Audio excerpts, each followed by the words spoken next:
gens qui ont découvert qu'il y avait des micro-organismes qui sont capables d'interagir avec des électrodes et de dégrader la matière organique et d'utiliser l'électrode comme accepteur d'électrons, ce qui fait qu'en gros, le bilan, c'est ils mangent la matière organique et ils produisent de l'électricité. D'accord.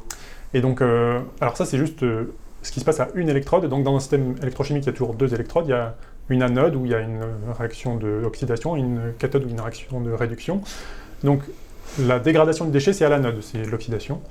Et donc, en fonction de ce qui se passe à l'autre électrode, la cathode, donc il y a différents procédés. Si on a, par exemple, la réduction de l'oxygène, ça fait une pile, parce qu'en fait, d'un point de vue thermodynamique, c'est favorable. Donc, si on arrive à coupler l'oxydation de la matière organique à la réduction de l'oxygène, on peut produire du courant à partir du déchet directement.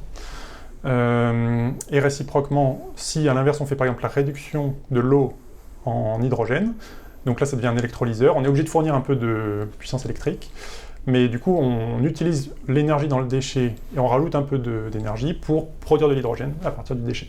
D'accord.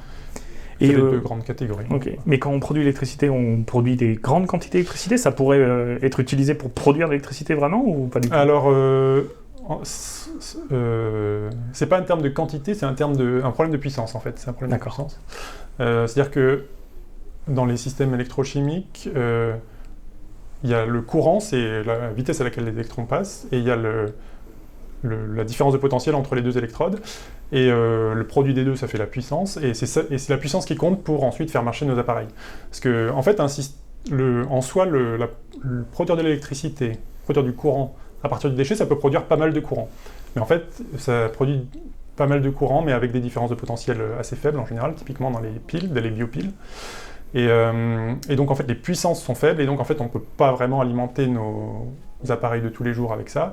Donc pour l'instant les utilisations de ça c'est vraiment des utilisations de niche. Donc ça peut être soit pour alimenter des capteurs en mer qui ont besoin d'électricité mais d'un tout petit peu d'électricité et pour lesquels on ne veut pas mettre par exemple des piles dedans parce que ça ne va pas durer assez longtemps. On n'a pas de lumière pour mettre un panneau photovoltaïque, donc typiquement des capteurs enterrés ou dans les sédiments marins, on peut les alimenter avec ça, ça marche.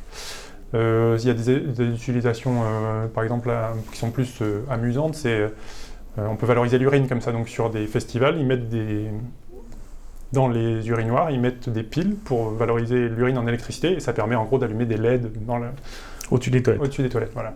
D'accord.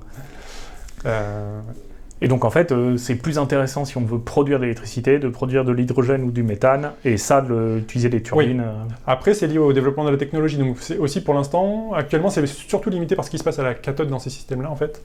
Et donc, si à un moment on arrive à optimiser ça, peut-être, ça pourrait être utilisé pour produire de l'électricité, mais actuellement, avec les technologies qu'on connaît, c'est, par exemple, la méthanisation, c'est un peu la technologie phare, et ça marche bien.